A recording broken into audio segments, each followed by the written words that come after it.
ان کے ساتھ تھے. اور مستح بن اساسہ بڑے مشہور صحابی ہیں, وہ بھی ہجرت میں ان کے ساتھ تھے.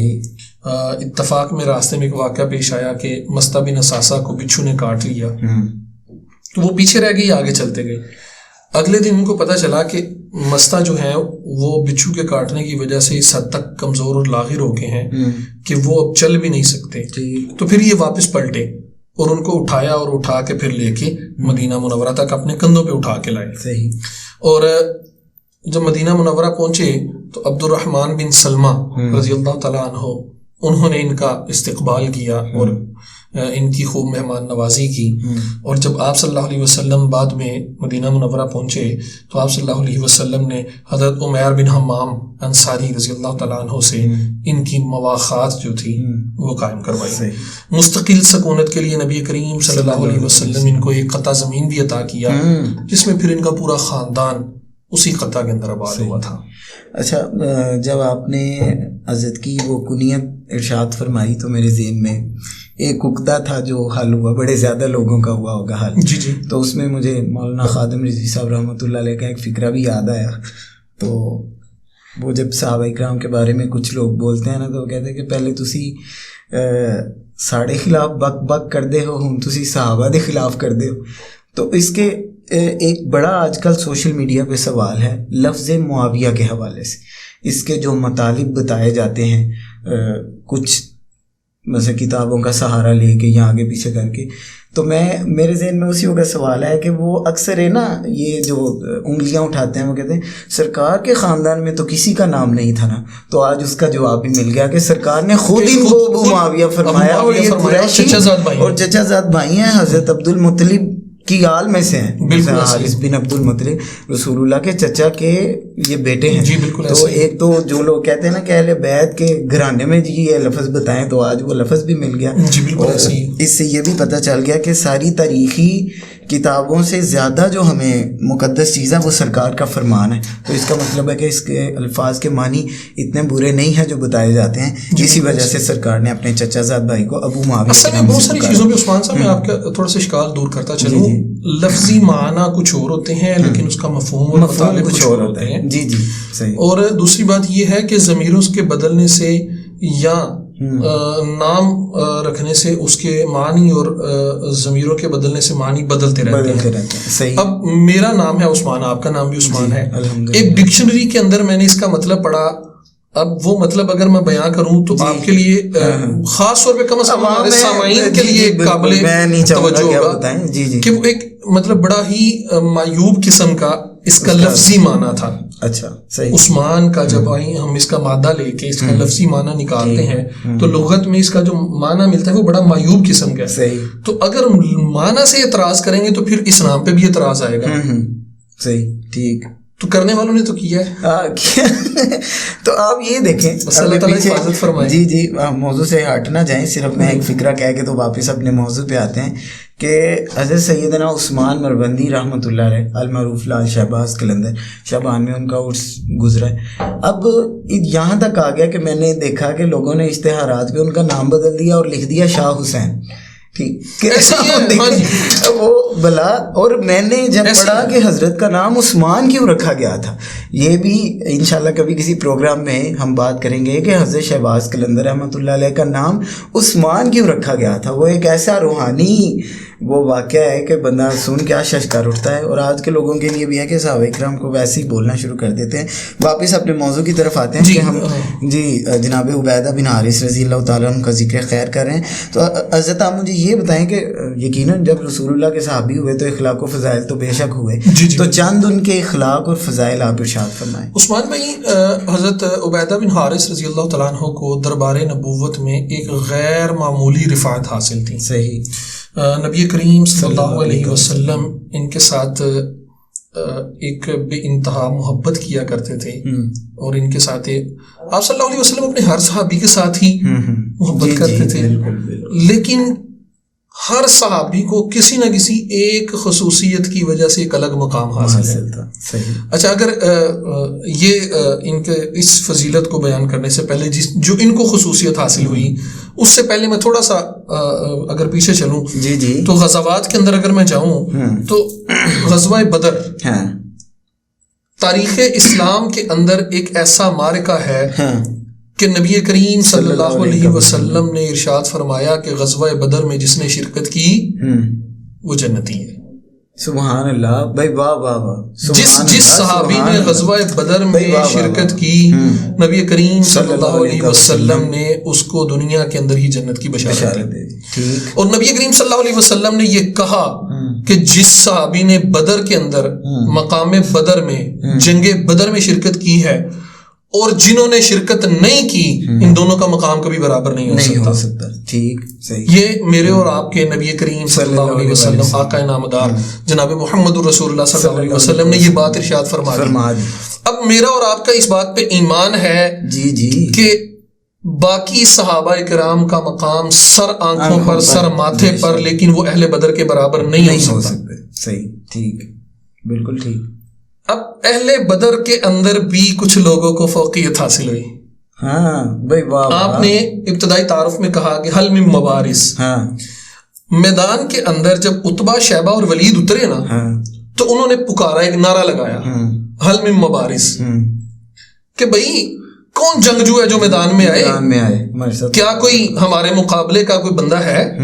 نبی کریم صلی اللہ علیہ وسلم نے انصار صحابہ میں سے 3 صحابہ کو میدان میں اتارا. ٹھیک. انہوں نے ان کے ساتھ جنگ کرنے سے انکار کر دیا. ہمارے مقابلے کے نہیں، انہوں نے کہا ہماری نسل کے لوگ لاؤ. اچھا اچھا اچھا صحیح ٹھیک. وہ انصار کو نہیں جانتے تھے، انصار ان کو نہیں جانتے تھے، ان کی دشمنی تو مہاجرین سے تھی نا. ٹھیک. انہوں نے کہا ہماری نسل کے لوگ لاؤ. جب ہماری نسل کا لوگ انہوں نے مطالبہ کیا تو نبی کریم صلی اللہ علیہ وسلم نے آواز لگائی کہ علی میدان میں آؤ، حمزہ میدان میں آؤ، عبیدہ میدان میں آؤ، رضوان اللہ علیہ مجمعین. اب نبی کریم صلی اللہ علیہ وسلم کی زبان اطہر سے جن 3 صحابہ کرام کا نام نکلا ان میں ایک عبیدہ بن حارث ہے. سبحان اللہ. عبیدہ بن حارث کا مقابلہ شیبہ بن ربیعہ سے ہوتا ہے. ٹھیک ہے. حضرت علی رضی اللہ تعالیٰ عنہ اپنے مد مقابل کو ایک وار میں پچھاڑ دیتے ہیں اور حضرت حمزہ رضی اللہ تعالیٰ عنہ اپنے مد مقابل کو ایک وار میں پچھاڑ دیتے ہیں. ان کا مقابلہ ذرا طویل ہو جاتا ہے. اس مقابلے میں ان کے جسم پہ بے شمار زخم لگتے ہیں، بے شمار زخم. ٹھیک. ایون کہ پھر حضرت علی رضی اللہ تعالیٰ عنہ جب یہ کیفیت دیکھتے ہیں تو انہیں میدان میں کودنا پڑتا ہے. حضرت حمزہ دیکھتے ہیں تو انہیں میدان میں کودنا پڑتا ہے. وہ یک بارگی سے شیبہ پہ وار کرتے ہیں، اس کو جہنم واصل کرتے ہیں اور حضرت ابو عبیدہ کو اپنے کندھوں پہ اٹھاتے ہیں اور نبی کریم صلی اللہ علیہ وسلم کی بارگاہ میں لے کے آ جاتے ہیں. ان کا ایک پاؤں مبارک شہید ہو چکا ہوتا ہے. نبی کریم صلی اللہ علیہ وسلم اس وجہ سے کہ حضرت عبیدہ کو سکون ملے، ان کو سکون ملے، نبی کریم صلی اللہ علیہ وسلم اپنا سر مبارک ان کی ران پہ رکھ دیتے ہیں کہ میرے سر رکھنے سے عبیدہ بن جراح کو، عبیدہ بن حارث رضی اللہ تعالیٰ عنہ کو سکون ملے گا، انہیں راحت ملے گی، ان کی جو درد ہے، ان کی جو کیفیت ہے اس میں قدرے کمی آئے گی، تو وہ وہاں پہ سر رکھ دیتے ہیں. سبحان اللہ. پھر جنگ ختم ہوتی ہے. جنگ ختم ہونے کے بعد واپس پلٹتے ہیں. جب واپس پلٹتے ہیں تو چونکہ بہت زیادہ زخم تھے، مقام صفرا پہ پہنچتے ہیں. تو جب مقام صفرا پہ پہنچتے ہیں تو اس وقت ان کا وصال ہو جاتا ہے. ان کا وصال ہو جاتا ہے تو وہیں پہ ان کو سپرد خاک کر دیا جاتا ہے. صحیح. اب وہ پہلے ٹاپک کی طرف آتا ہوں، فضیلت کی طرف. صحیح. اب فضیلت کیا ہے؟ فضیلت یہ ہے کہ نبی کریم صلی اللہ علیہ وسلم ایک دفعہ اپنے تمام صحابہ کرام کے ساتھ، ایک لشکر کے ساتھ اسی مقام صفرا سے گزرتے ہیں. جب وہاں پہ رکتے ہیں تو صحابہ کرام کی زبان سے نکلتا ہے کہ یا رسول اللہ صلی اللہ علیہ وسلم یہاں سے مشک کی خوشبو آ رہی ہے، مشک کی خوشبو اور لپٹ لپٹ کے آ رہی ہے. تو نبی کریم صلی اللہ علیہ وسلم فرماتے ہیں کہ یہاں پہ عبیدہ بن حارث آرام فرما ہے اور تمہیں تعجب ہے. صحیح بھائی واہ. یہ عبیدہ بن حارث کی قبر انور سے نکلنے والی خوشبو ہے. سبحان اللہ سبحان اللہ سبحان اللہ. وہ شاعر نے اس کو کچھ بڑا آپ نے خوبصورت الفاظ میں کہا. اس نے کہا کمالات ولی مٹی میں بھی یوں جگمگاتے ہیں. کمالات ولی مٹی میں بھی یوں جگمگاتے ہیں جیسے نور ظلمت میں کبھی پنہا نہیں ہوتا. سبحان اللہ. صحیح. واہ واہ واہ بھائی واہ. کمالات ولی تو یہ ہیں.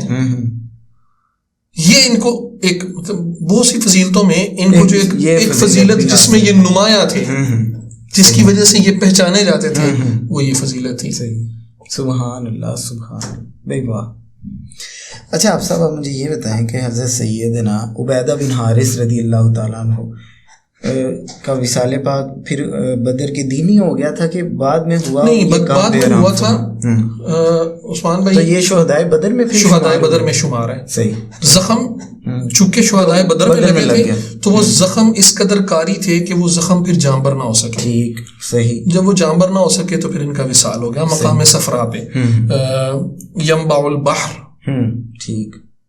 وہاں پہ پھر وہیں پہ ان کو جو ہے سپرد خاک کر دیا گیا, وہیں پہ آرام فرما ہے. بہت شکریہ آپ صاحب, اللہ تعالیٰ آپ کو جزائے خیر عطا کرے.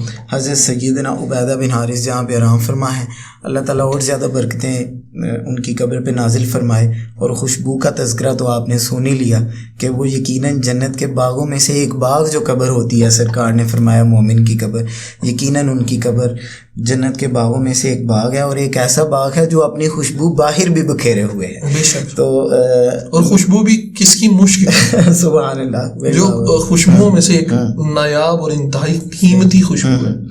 آج وہ میں ایک اور بات بھی بتاتا چلوں, جیسے فرما رہے تھے کہ بدری صحابی کی باقیوں کی نسبت تھوڑے ممتاز ہیں, تو حضرت سیدنا عثمان غنی رضی اللہ تعالیٰ عنہ جنگ میں شامل نہیں تھے, لیکن پھر بھی ان کا شمار بدر میں ہوتا ہے, کیونکہ اس وقت وہ رسول اللہ کی پیاری صاحبزادی حضرت سیدہ رقیہ سلام اللہ علیہا کی عیادت کر رہے تھے. تو سرکار نے کہا کہ آپ ادھر ہی رہیں, لیکن مال غنیمت میں سے ان کو حصہ عطا فرمایا, اور ان کو بھی بدری صحابی کا اعزاز دیا گیا. تو کیونکہ وہ سیدہ کا بھی ایام ہے, تو میں بس ایک شعر سنا کے تو اپنا پروگرام اختتام کرتا ہوں کہ رسول اکرم تیری رقیہ بنی ہے شان بنو امیہ تیری رقیہ, وہ کوئی دشمن کی بیٹیوں سے روا نہ رکھے, جو سہ رہی ہے عجب رویہ تیری رقیہ. رسول اللہ صلی اللہ علیہ وآلہ وسلم کی تمام صاحبزادیوں پہ جہاں جہاں وہ آرام فرما ہے, اللہ تعالیٰ اور زیادہ برکات اور رحمتوں کا نزول فرمائے.